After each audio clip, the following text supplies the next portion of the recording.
Exotic Grunt Gaming here, bringing you a podcast all about Destiny 2. The gameplay reveal was just a few days ago, May 18th.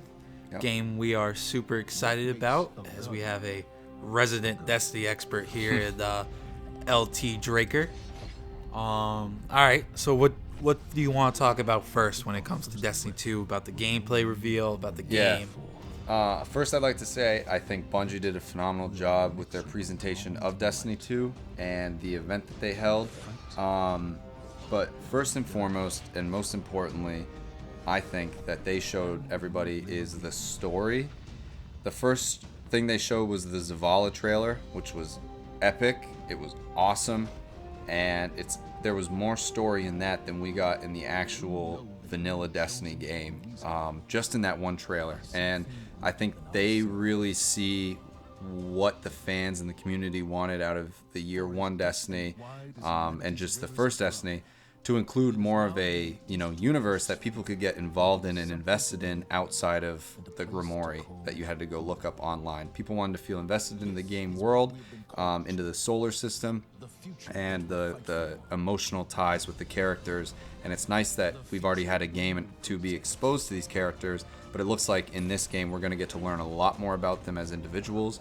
And I'm really excited to see how the story pans out, and I think that's going to be the most important thing. Yeah, that was definitely my biggest gripe I would definitely say I love story-oriented games the most, more than social games, multiplayer games, anything. I like games with good stories, and Destiny was a game that I was excited for because it seemed has a very interesting premise and everything, but then the actual story implementation was very weak. Yeah. Very, very weak. Yeah. So, one of the things probably the only thing I'm concerned about with Destiny 2, because the gameplay looks great, the story, looks like it actually is going to have a story this time, is the amount of content that is going to come with launch. Yeah. And they keep saying new strikes, new raids, but the question is, how many do you think they're going to bring? Do you think they're going to bring some old ones back with it? Because they could have 4 new strikes or 5 new strikes, and that's nice. But if those are the only 4 or 5 strikes now, that's going to be rough. Yeah, so, and this was my gripe with the presentation that they had. I think Bungie was actually somewhat misleading to their fans and provided... they didn't provide much clarity on what they meant by saying, we're going to have these new planets to go explore. I think they're still talking like Destiny 1 is a game that is part of Destiny 2, which it is in the universe, but they're 2 separate games that you have to load up. And I truly don't think that they're going to have the, Destiny 1 still accessible with all that content inside the Destiny 2 game. I don't think they're going to do that. And so when they say, here are 4 new planets that you'll get to explore, I think what they really mean is, here are the 4 planets you are going to explore. Here is the new raid you're going to explore. And here is the new, these are the new strikes you will be fighting through. So all that Destiny 1 content, the Taken King, Wrath Machine. Yeah, if they're not going to carry over your Eververse stuff, I don't think they're going to carry over the content from Destiny 1. And I don't think they want to. I think they want to try and make this game its own game and have it separate from it, which... have sort of a new starting spot. Because I feel like with how Destiny 1 was, they tried to fix so many things that were wrong. I think maybe they just want somewhere to start completely fresh. And they don't want this. They want this to be viewed as a new game, not a patch, not a expansion. This is a new game. Especially as coming to the PC. Yeah, exactly. So, and that's why I really think that, it was somewhat misleading by them saying these are new things you'll get to go explore, as opposed to saying these are the strikes in the game. This is the raid, and these are the planets.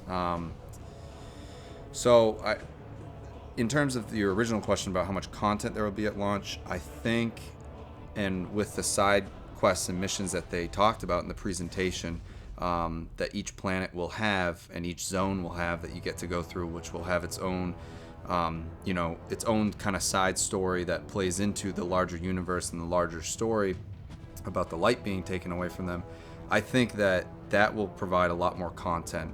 But I feel as though they could very easily fall into the same trap that they did in the first Destiny, where it's going to get repetitive. It's going to get kind of old going to these planets while you aren't necessarily patrolling.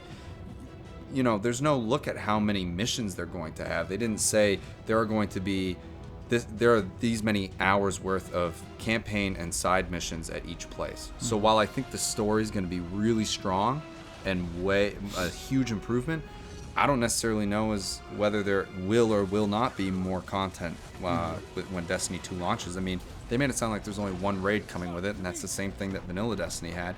And so like it got kind of old fast. So unless they plan on doing content updates that are free and frequently, then they may fall in that same trap they did first Destiny. The only thing I would say to what you were talking about was I think it is a little early for them to start discussing hours of content as far as main story and side stories go. I think a blanket statement of there are this many strikes would be nice, and there's that, but I think not knowing how much main content and side content, especially when it comes to missions, is kind of a nice thing in a game, because I don't like going into a game thinking, I'm going to get roughly about 60 hours. Like if I go into a game and I just spend the time in the game, it's nice. Yeah, and that's the thing though, like when a developer doesn't say it, it leads you to kind of think that it may not be existing. Like when Witcher 3 was being announced, it's like, we've got like 300 plus hours of gameplay for you. You're going to have a lot of fun. And it did have that, and it was massive. But if a developer doesn't say that, it doesn't necessarily mean that it exists. It might just mean that it doesn't exist. They don't have that for you. So I think that's what is concerning. But, and Destiny isn't the type of game, like, you can't compare that in Witcher 3, and by no means, because they're totally different genres. Totally. Destiny is more of a loot and shoot, while Witcher 3 is more of like you experience the world as you play through it, and there's different experiences in these zones, whereas Destiny is like you're going to do the same strike a few times to get certain loot, and it's loot and shoot. So. So something that I am super excited about after watching the trailer and watching all the gameplay is all the different guns and new type of guns. Yeah. Obviously, there's nothing much you can really tell us about it. You kind of just have to go see the trailer. But do you so let's talk about something like them breaking how the guns are classified now. There's the energy-based, kinetic-based, and then there's a heavy weapon. How do you think that will play in? How do you think new gun types will play in? Awesome. Because it's something that really excited me watching the gameplay. So they stuck with their own kind of recipe for their game that has worked and that is kind of unique to theirs in its own way, while also revamping it to make it more complex and more outcomes for what you can do and more customization, which is the perfect blend, and I think it's going to work great. They're introducing SMGs, rocket launchers. Grenade launchers. Grenade launcher looked awesome. Miniguns. And so I think we're going to see a lot more variety, which is awesome. And, having those slots not be like you have a special, a primary, and a heavy. You have a heavy, a void, a energy, and then a kinetic. You can use a kinetic hand cannon, a energy hand cannon, and then whatever heavy weapon you want to use. And so I am really, really, really excited to see how that variety plays its role in, because that might make more unique roles for people to play as when going through strikes or missions or going through raids and whatnot, to have a very set role for each person to use certain loadouts. And especially, I think it will also create more variety in the Crucible when that comes with it. And SMGs look awesome. SMGs do look They look fun. cool. Look just like the Halo SMGs. Makes me love it. Yeah, I'm excited for those. So I got two more questions for you. First one is about Ultimates specials. Yeah. So something that we were talking about when we were watching the trailer was that I said it looks like they changed all their ultimates to be much more aggressive, and those over time ultimates, like the Stormcaller, the Hammer dude, the Hammer Titan. I don't have a Titan. Sunbreaker, and then the Arc Blade. And what we've seen from gameplay from other, just watching the Tower or the PvP, the Inverted Spire Strike. It looks like that is the move they're going with. Yeah. What is your thought on that?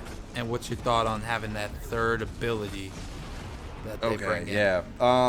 So in terms of the supers, I am interested to see how it works and how that plays in. I think they did a good job with these new supers.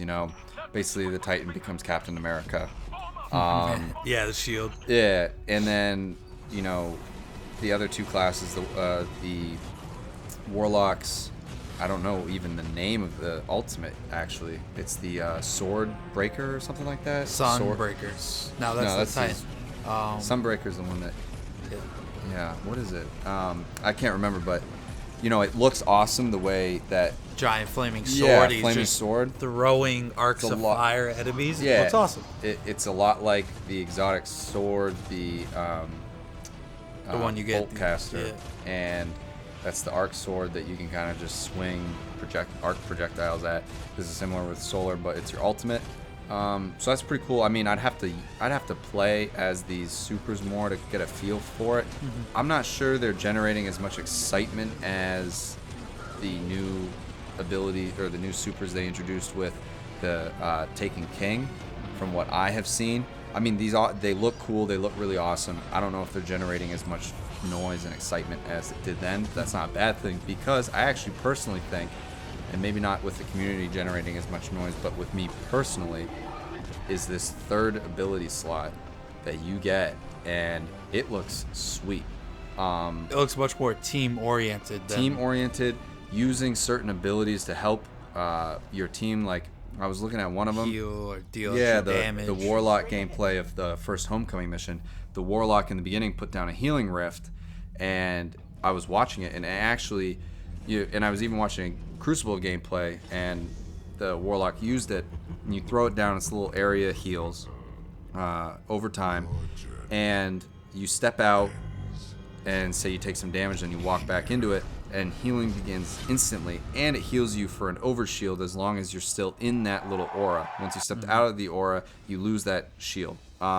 So I think that's going to be super tactical for Strikes and Crucible, and even Trials and things like that. Super competitive gameplay, and maybe even raids. It could be useful in certain aspects, and maybe in replacement of the bubble, because I think they're trying to take away from people having to use their ultimate or their super, like the Titan, for their bubble, just as a damage. Yeah, just as a damage booster, because now you have an ability, and the Warlock puts down this. What was it called? Empowering Rift. Yeah, the Empowering one that Rift. Damage boost. And it gives you a damage boost, and that's just an ability. It's not your ultimate. And so I think we're gonna see a lot more variety with these. Those were two new ones that they introduced, but some of those, like I was watching a Hunter gameplay in the Crucible, and they were using Shade Step as their third ability. Mm-hmm. Super useful in the Crucible, because that is what a lot of people are using. But another thing I wanted to talk about really quickly was that how it used to be with intellect, discipline, and strength to generate your melee, grenade, and your super more quickly. Yep. They got rid of that. So Crucible is going to become much more arena style with that, which I like. But they're still keeping a little bit of that flavor of by having that. the armor. Now you agility. have armor, agility, and recovery, and your armor pieces and your ghost shell and whatnot. Those are what influence that. And so I think that's going to be really, really cool, different, and a really good change for Crucible, and even for doing endgame content. I think that's a really nice change. All right. So my final question for you, it's a very broad question. This is very whatever you want. What were your highlights of it? No more than 3. Okay. But your highlights of the whole presentation. Highlight of the presentation was first a campaign, not story missions, but a campaign. So like there was direct storytelling, a lot more cutscenes with that story, and a lot of time and effort put into it. 2, explorable spaces that you can go to different planets. There are side things to do with people. You can roam, explore, feel like you have an impact on the planet that you are on and the settlements that humanity has taken and created to fight against the incursion of the Cabal and whatnot. And lastly, I think what is going to be one of the most significant things that they're bringing into this, and the thing that excited me the most, I think, is guided games. I've gotten at a point right now in Destiny 1 where I am, 400 with all 3 characters. I have like all the exotic weapons pretty much except some of the ones from the raids, and that's because getting a group for the raid is still really difficult, and even using outside sources like LFG, Destiny. And it's like at this point, why, Bungie didn't want people matchmaking because they didn't want random people getting together to try and do the hardest content. Mm-hmm. But what they essentially did was they said, well, we're not including our game. You go find it somewhere else. Yeah. So somebody created an app to do it, and that's like the best way now to go find a group. But it's 6 random people just using a third-party source, a third-party app, which is the LFG app. And so, like, yeah, I get what you're trying to do, but you basically just essentially made it more difficult for people to do the same thing that you could have included in there and made it even easier for people to get together. But they made this change, and it's called guided games. You create a clan. You don't have to have a certain amount of people, and it's not from an offline. Again, you go to Bungie website. It's in the game. You make your clan. You make a saying. You create your banner, and it's kind of a display of your clan. And then when people, are looking for a group to go do something, they can swipe through different clans and see, okay, I want to do this activity with this group because they seem more attuned to what I, am like, mature, use microphones, stuff like that. And so you can pick that, and I think that's really going to help a lot more people get through endgame content. And I think that for me is one of the biggest things, because you can do all the other stuff by yourself. You can do strikes with random people, nightfalls with random people when you get high enough level. But to do the raids, to do trials, you have to have a communicative group, and you're gonna get that with guided games, I think, and that's gonna help with the longevity of the game. Like when you're watching the presentation, not too many people make a lot of noise when they're talking about guided games, but as a person who is in your raid group, and as we struggle to find, we have a solid 4, but we always struggle to find 2 more that are consistent. Guided games is something that definitely piqued my interest. Yeah, and the guided games, when they present it, I don't even necessarily think it was for the people right in the audience, because those people are diehard Destiny fans who probably are already in groups with each other. Time, yeah. But for people like us on the outside who are watching, that is what piques my interest. Mm-hmm. And that social aspect, I forget the girl's name who was heading that project. I think so far from what I've seen, she did a great job, and I'm really excited to try it out. Mm-hmm. And only a few concerns for the game, but overall, I'm really excited to see what they do. Awesome. All right, so I want to end this podcast with just one last, what's your final thoughts on the whole presentation? Like, just a quick sum up, Great presentation. I think Bungie is striking home with how they were in tune with their community. They were a little bit with Destiny, and they had those things that made them feel really unique, but I think they're getting back to their Halo days of it feels special. This feels, I have a good feeling about this game. I think there are going to be a couple concerns in terms of the amount of content. We will see what happens with that. There's no guarantees, but the changes they made, the look of the game, the user interface changes are enough, but they again made a game with a user interface that looks like it belongs on the PC, but they made it for consoles, which made a unique game that is extremely accessible for everybody. And I am truly, truly excited for this. I really think they made the right changes. I think that I think this is going to be a huge hit, and I think it's the Destiny that everybody wanted in the beginning, and we're finally getting, and I think that's good. I think a lot of people will be happy. That's exactly what I'm thinking. I was huge before Destiny 1 actually came out. Yeah. Didn't really enjoy Destiny 1, at least year 1, that much. Like it a lot more now. Super excited for Destiny 2, though. Looks great. All right, so this was Exotic Grunt Gaming. Draker giving us his thoughts on Destiny 2. Yep. And just stay tuned for more Destiny 2 news. When the beta drops, there will be a lot more videos coming out about our impressions of the gameplay and getting hands-on. But yeah, stay tuned for more Destiny content here, more podcasts, and more videos. We'll see you next time.